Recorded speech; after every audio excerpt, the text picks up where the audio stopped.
चिड़िया और बंदर की कहानी। एक जंगल में बहुत से परिंदे मिलजुल कर रहते थे।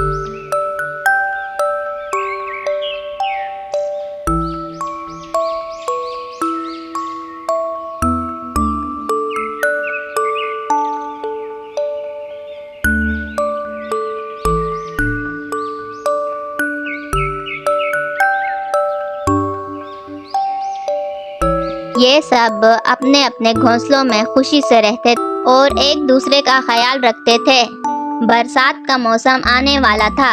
जंगल के इन तमाम परिंदों ने अपने अपने घरों की मुरम्मत करना शुरू कर दी थी और अपने बच्चों की खुराक जमा करने में मसरूफ हो गए थे।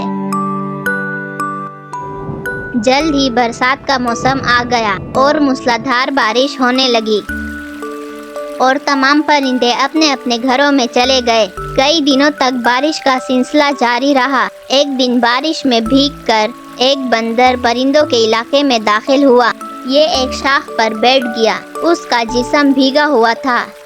बेचारे बंदर ने पनाहगाह हासिल करने के लिए पूरी कोशिश की, लेकिन बेकार गई।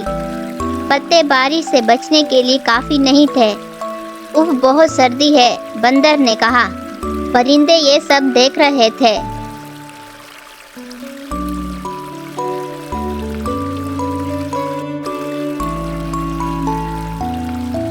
वो बंदर की हालत पर अफसोस कर रहे थे, लेकिन वो इसके लिए क्या कर सकते थे। इनमें से एक ने कहा, भैया, हमारे छोटे घोंसले आपको पनाह देने के लिए काफी नहीं हैं। दूसरे परिंदे ने कहा, हम सब ने बारिश से बचने के लिए मेहनत की थी। अगर तुमने भी की होती तो तुम इस हाल में नहीं होते।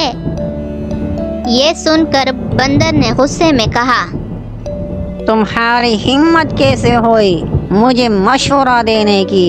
और फिर उस बंदर ने परिंदे और उसके बच्चे को घोंसले से गिरा दिया और घोंसले को तोड़ दिया।